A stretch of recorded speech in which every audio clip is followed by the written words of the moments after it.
Aplauda mais forte ainda. Vai aplaudindo e verificando, pois os aplausos são para o nosso Deus. Bom dia, povo de Deus. Que a paz seja com todos. Que grande privilégio, nesta manhã, pregar a poderosa palavra de Deus. Eu convido a todos para ler comigo o que diz a Bíblia Sagrada, 2 Coríntios capítulo 6, versículo 1. Vamos ver comigo? Olha o que diz o texto sagrado. E nós, cooperando também com ele, vos exortamos a que não recebais a graça de Deus em vão. Muito forte esse texto. Vocês creem essa palavra? Você vai nos usar grandemente, poderosamente, nessa mensagem. Vocês creem que foi assim, que esta é a palavra de Deus? Então, por gentileza, ocupe vossas mãos e vamos dar nesta manhã a maior e a melhor salva de palmas. Isso! Aplauda mais forte ainda. Senhor nosso Deus e Senhor nosso Pai.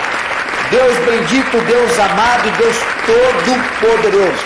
E que nesta manhã, para te louvar, para te exaltar e te engrandecer, vem agora, Senhor, manifesta sobre nós a tua graça, o teu poder, a tua bondade e misericórdia. Pai querido, Deus amado, usa-me nessa manhã como instrumento, como canal de bênção, como ferramenta. Fala para a tua igreja, fala para o teu povo, até mesmo pela internet, redes sociais, Facebook, YouTube, de uma forma sobrenatural. Usa-me como instrumento do Senhor. Pai querido, Deus amado, usa a boca do mensageiro e o lábio do pregador. Envia a tua palavra com poder e autoridade, que ela vá e produz resultado por qual foi enviada e mandada em nome de Jesus, que assim seja. Esta mensagem, ela tem um título: Paulo, um modelo de líder servidor. Paulo é o exemplo para a igreja de hoje. Paulo é o exemplo para a igreja atual. Paulo disse: sede meu imitador, como eu sou de Cristo. Paulo imitou, Paulo seguiu, Paulo renunciou a essa terra, almejava algo maior. Será que essa é a minha e a tua condição? Temos que focar nisso. O líder servidor não age egoisticamente, antes serve ao povo de Deus com espírito voluntário e solícito. Jesus é um grande exemplo de servir. Em João capítulo 13, versículo 1 adiante, ele lava os pés dos seus discípulos para mostrar que ele não veio para ser servido, mas para servir. A missão da igreja hoje é servir. Será que estão servindo? Ou estão querendo ser servidos? Nós somos os exemplos para que o mundo veja e glorifique o Pai Celestial. Paulo, escrevendo aos Filipenses, no capítulo 2, olha o que ele diz. 2, versículo 5. De sorte que haja em vós o mesmo sentimento que houve também em Cristo Jesus, que, sendo em forma de Deus, não teve por usurpação ser igual a Deus, mas aniquilou-se a si mesmo, tomando a forma de servo, fazendo-se semelhante aos homens, e achando na forma de homem, humilhou-se a si mesmo, sendo obediente até a morte e morte de cruz. Esse é o exemplo maior do nosso Senhor Jesus Cristo. Nós somos embaixadores. Embaixadores é aquele que negocia, ou seja, traz que haja comunhão, união entre os povos de Deus. Aquele que negocia um país com outro da melhor forma. Assim a gente somos embaixador do reino de Deus com o reino dos homens, para trazer o povo à presença de Deus. Olha o que diz a palavra de Deus 2 Coríntios capítulo 5, versículo 20. De sorte que somos embaixadores da parte de Cristo, como se Deus por nós rogasse. Rogamos, pois, da parte de Cristo, que vos reconcilieis com Deus. Aquele que não conheceu o pecado, o fez pecado por nós, para que nele fôssemos feitos justiça de Deus. Aquele que não pecou, aquele que nos uniu com o Pai novamente, o nosso embaixador. Só o mediador entre Deus e o homem é Jesus Cristo. Ele nos fez ligação com o Pai. Nós estávamos perdidos, derrotados, caídos, destinados à perdição, à condenação. Mas Cristo veio e nos deu a oportunidade. Lá em João fala que ele veio para os seus e os seus não receberam. Aquele que receber será feito, transformado, filho de Deus. É por adoção. Nós não somos filhos idênticos, somos filhos da fé. Através de Cristo, tornamos a família espiritual. Mas sem Cristo é impossível falar do reino de Deus. Paulo escrevendo 2 Coríntios capítulo 1, versículo 5. Olha o que ele diz. Porque como as aflições de Cristo são abundantes em nós, assim também a nossa consolação sobeja por meio de Cristo. Temos uma comunhão, temos que estar disposto a viver nessa vida, sofrer as aflições para alcançar uma vida futura melhor. Olha o que Paulo escreveu aos Filipenses no capítulo 1, no versículo 27. A exortação, a perseverança, ao amor fraternal e à humildade e santidade. Somente deveis portar dignamente conforme o evangelho de Cristo, para que, quer vá e vos veja, quer esteja ausente ou acerca de vós, quer estar no mesmo espírito, combatendo juntamente com o mesmo ânimo, pela fé do evangelho. Temos que crer totalmente, piamente, valorizar o nosso chamado, a nossa grande oportunidade. Não importa o que estamos passando agora, mas tem promessa para nós. A Bíblia é cheia de promessas para os salvos. Não é só luta, não é só peleja, mas tem promessa. Nós podemos alcançar muitas coisas no reino de Deus, andando de acordo com a vontade de Deus. Paulo escreveu aos Filipenses, ele fala, tudo é possível. Nós podemos todas as coisas. Filipenses 4,13 fala assim, posso todas as coisas naquele que me fortalece. Eu quero ressaltar algo muito importante. Não podemos esquecer dos princípios. Quando falamos de coisas futuras, gloriosas, bênção, prosperidade, dons, etc., não podemos esquecer que Deus trabalha com princípios. Eu não posso querer algo de Deus se eu não estou andando, caminhando, fazendo algo certo hoje. Falar em bênçãos sem prática é ilusório, é emocionalismo. Mas se eu estou praticando, vivendo, com certeza Deus vai me honrar. O nosso Deus é rico, Ele é poderoso, Ele supre as nossas necessidades, Ele honra a nossa fé, Ele nos abençoa de uma forma sobrenatural, se estivermos andando no centro da vontade de Deus. Paulo escrevendo aos Filipenses no capítulo 19, olha o que ele fala. O meu Deus, segundo as suas riquezas, suprirá todas as vossas necessidades em glória por Cristo Jesus.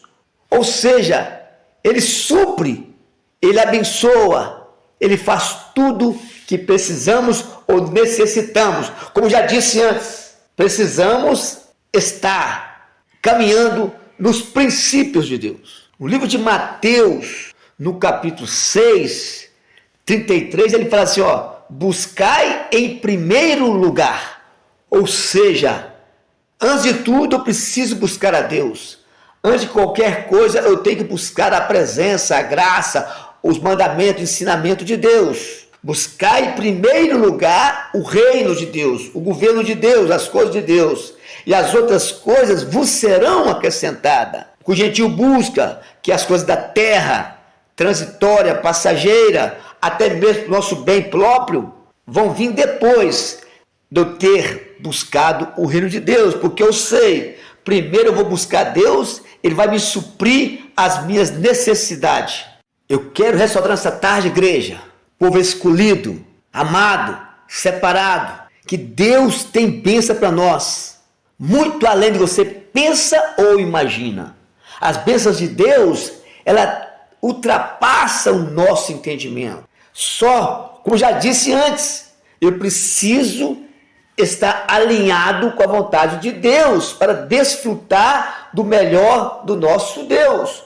O livro de Isaías, no capítulo 1, no versículo 19, ele fala assim, se quiseres e me ouvides, comereis o bem dessa terra. Não importa se é lei ou se é graça, nós temos de Deus hoje a revelação de Jesus pelo Espírito Santo.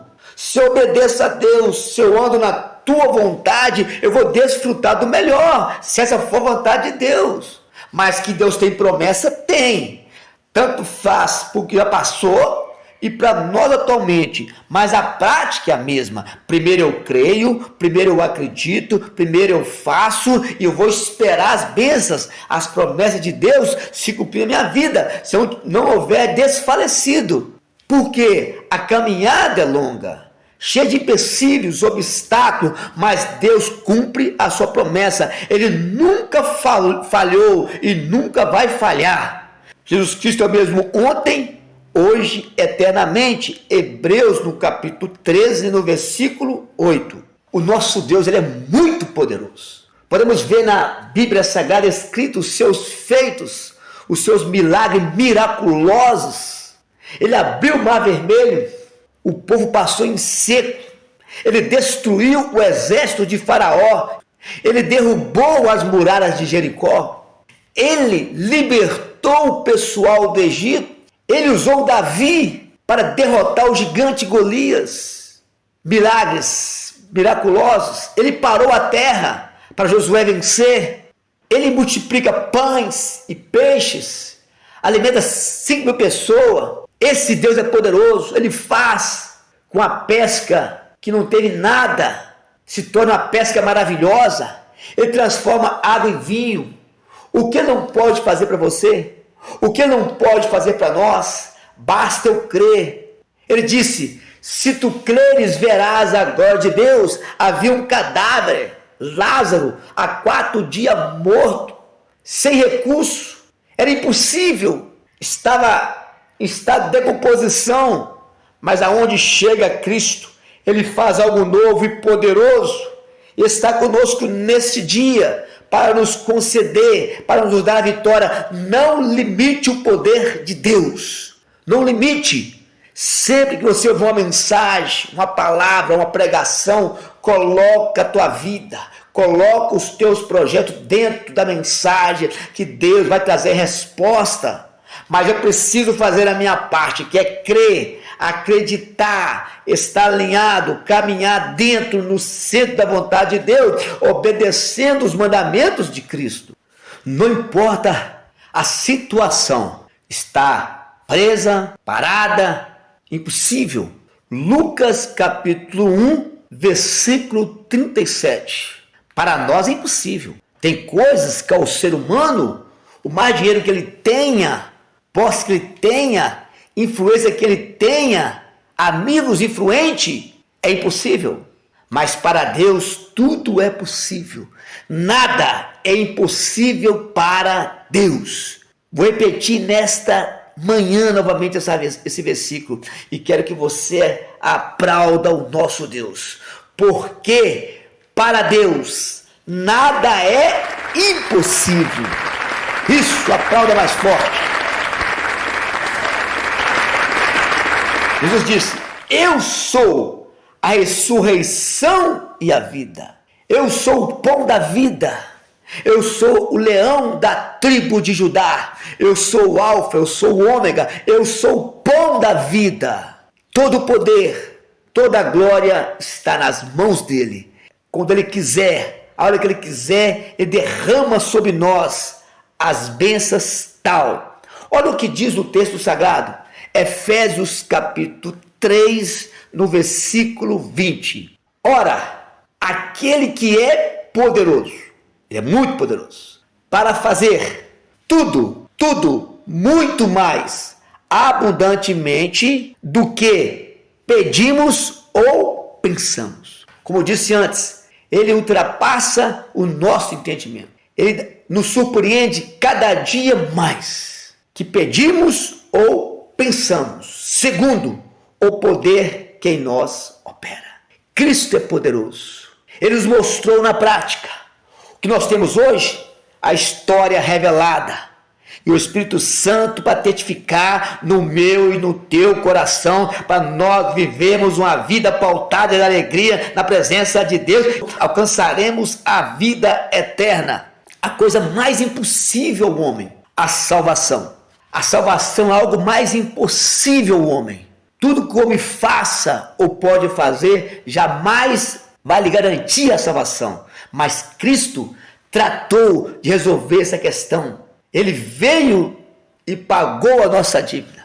Porque Deus amou o mundo de tal maneira que deu o seu Filho unigênito para todo que nele crer não pereça, mas tenha a vida eterna. Deus nos fez promessa quando o homem pecou no Éden, que perdeu o direito à salvação. Ele foi expulso porque transgrediu, pecou, mas ali Deus fez para ele uma promessa, que da semente da mulher viria um, e ia esmagar a cabeça da serpente, e nos garantir o futuro glorioso, superior a tudo, porque é uma dádiva de Deus, não é mérito humano. Um dia alguém disse assim, Deus sabia que o homem ia pecar, por que Deus permitiu isso?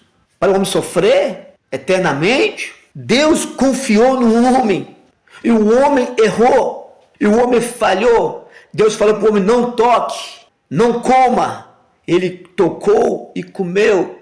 Ele deu legalidade para o nosso adversário entrar na terra e fazer bagunça, arruaça, destruição, miséria e trazer condenação para o homem. Porque o homem não respeitou. Até hoje o homem sofre, ele padece por não respeitar o limite, por duvidar, não dar crédito, seguir seu próprio coração enganoso. Por isso há lágrimas, há dor, há sofrimento, há abandono, decepção e condenação. O primeiro Adão, ele pecou. Sim, ele caiu, ele destruiu, mas sentiu o peso da dor. Ele viu seu filho, um matando o outro, Caim matando Abel. Depois ele viu essa parentela, Lameque, matando pessoas. Sofreu muito.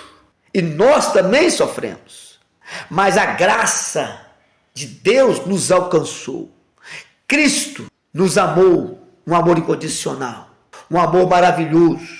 O primeiro Adão caiu sim, ele errou, mas o segundo Adão, que é Cristo, ele veio nos trazer, nos reconciliar com Deus novamente, nos trazer a paz, o perdão, a intimidade, a comunhão, a união, a prosperidade e algo muito maior, e por fim a vida eterna, a comunhão perfeita com Deus. Nós tornaremos para o Éden espiritual, que é as mansões celestiais. Mas para isso temos uma trajetória, ser um servo obediente, como Paulo foi. Paulo nos deu exemplo de um servo servidor. As cartas de Paulo nos ensinam muito o comportamento do verdadeiro cristão. Paulo nos alerta, nos ensina a vestir a armadura de Deus para vencer os dias maus, dias difíceis, ataque do adversário.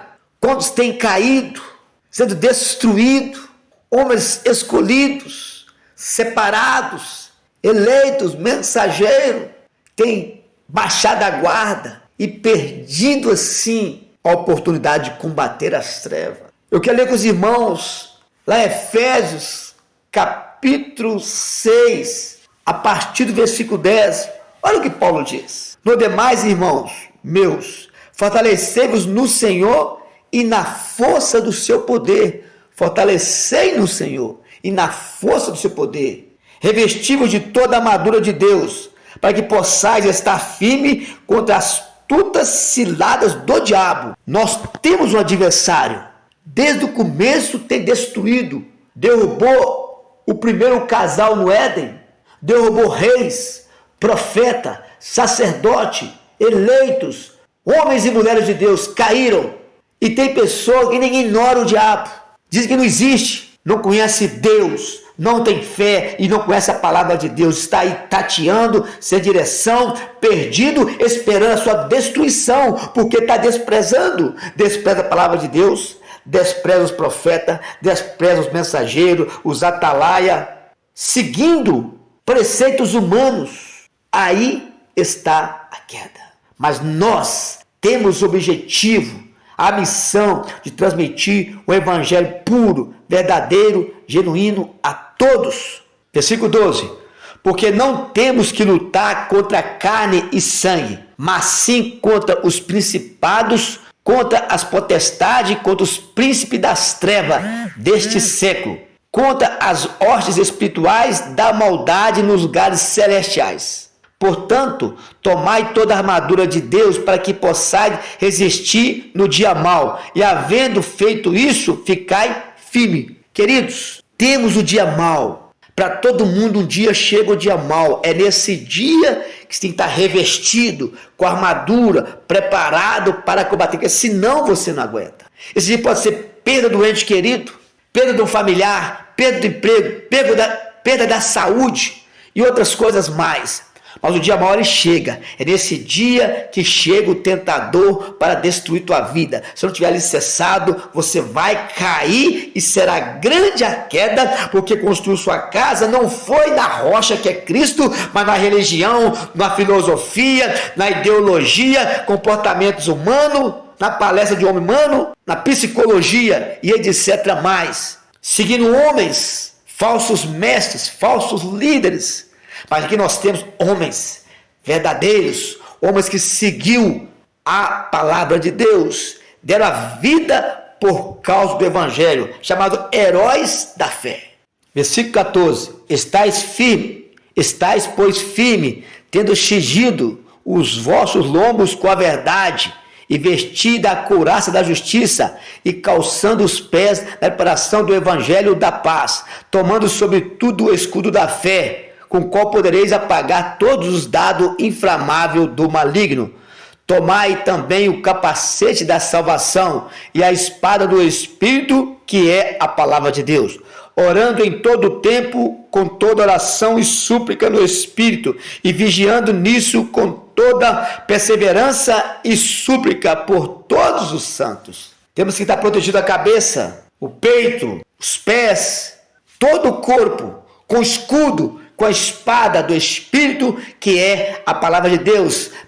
Ela serve para defender e para atacar as trevas. A nossa luta não é contra o ser humano, mas contra o Satanás, que tem usado o ser humano, combatendo, destruindo as forças das trevas e trazendo o povo para adorar, exaltar aquele que vive e reina para sempre. O apóstolo Paulo sabia, esse líder servidor, um homem de Deus, ele sabia que iria partir desta vida, mas estava preocupado com quem continuar trazendo, levando a palavra do Senhor. O teu filho na fé, Timóteo, estava preparando Timóteo para uma grande obra. Olha só o que ele fala com Timóteo. 2 Timóteo, capítulo 2. Tu, pois, meu filho, fortifica-te na graça que há em Cristo Jesus, e que de mim, entre muitas testemunhas, ouviste. Confia a homens fiéis que sejam idôneos, para que também ensinarem os outros. Sofre comigo as aflições como um bom soldado de Cristo. Ninguém que milita se embaraça com negócios dessa vida, a fim de agradar aquele que o alistou para a guerra. Às vezes, o homem quer fazer algo, ou a irmã, o varão, o servo de Deus, mas está embaraçado, em detalhes, em coisinha que atrapalha a nossa intimidade com Deus. Isso impede que nós avancemos e contra as trevas e pregando o evangelho puro, verdadeiro. Versículo 5. Se alguém também milita e não é coroado, se não militar legitimamente, o lavrador que trabalha deve ser o primeiro a gozar dos frutos. Considera o que digo, porque o Senhor dará entendimento em tudo. Lembra-te de Jesus Cristo, que é da descendência de Davi, ressuscitou dos mortos segundo o meu evangelho. Paulo escrevendo a Timóteo, 2 Timóteo capítulo 3, ele fala que os dias são maus, são difíceis, pois o homem está se corrompendo, se destruindo, mas a igreja não pode misturar. A igreja foi comprada, lavada, remida com sangue precioso. Olha o que ele fala. Sabe, porém, isso, que nos últimos dias sobrevirão tempos trabalhosos, porque haverá homem amante de si mesmo, avarento, presunçoso, soberbos, blasfemos, desobediente a pais e mães, ingratos, profano, sem afeto natural, irreconciliável, caluniadores, incontinentes, cruéis, sem amor para com os bons, traidores, obstinados, orgulhosos, mais amigo dos deleites do que amigo de Deus, tendo aparência de piedade, mas negando a eficácia dela. Destes afasta-te, porque desses o número são os que introduzem pelas casas, levam cativas mulheres nécias, carregadas de pecado, levadas de várias concupiscências. Afaste dessas pessoas, para o nosso bem, para uma vida de bênção e de vitória. Paulo fez um trabalho de excelência, um líder servidor. Mas Paulo sabia, como nós também sabemos, que um dia vamos partir dessa terra. E qual legado vamos deixar? Paulo nos deixou um grande legado como servo de Deus para que a igreja de hoje, os pastores, os líderes, os obreiros caminhassem dentro no centro da vontade de Deus de uma forma simples na prática. Paulo sabia que ia morrer, mas estava preocupado em deixar Timóteo, os seus seguidores, para continuar esta grande obra. Olha só o que disse, 2 Timóteo capítulo 4, versículo 6. Porque eu já estou sendo oferecido por aspersão de sacrifício, e o tempo da minha partida está próximo. Ele sabia que ia morrer. Combati o bom combate, acabei a carreira, guardei a fé. Desde agora, a coroa da justiça me está guardada, a qual o Senhor, justo juiz, me dará naquele dia, e não somente a mim, mas também a todos que amarem a sua vinda. Tem gente que não espera mais Cristo, não dá mais valor, tá certo? Tem uma coroa nos esperando.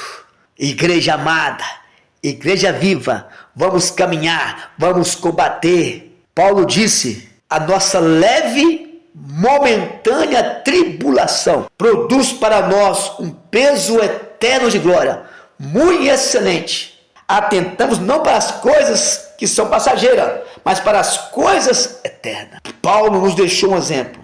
Sigamos o exemplo de Paulo, que Paulo seguiu Cristo. A ele ao nosso Deus, honra, glória e louvor para todos sempre. Jesus disse, eis que cedo vem, o meu galardão está comigo, para dar cada um segundo as suas obras. Então, trabalha no reino, combate o bom combate, faça a tua parte, e assim nós desfrutaremos do melhor do nosso Deus. Que viva Ele, Jesus, para sempre.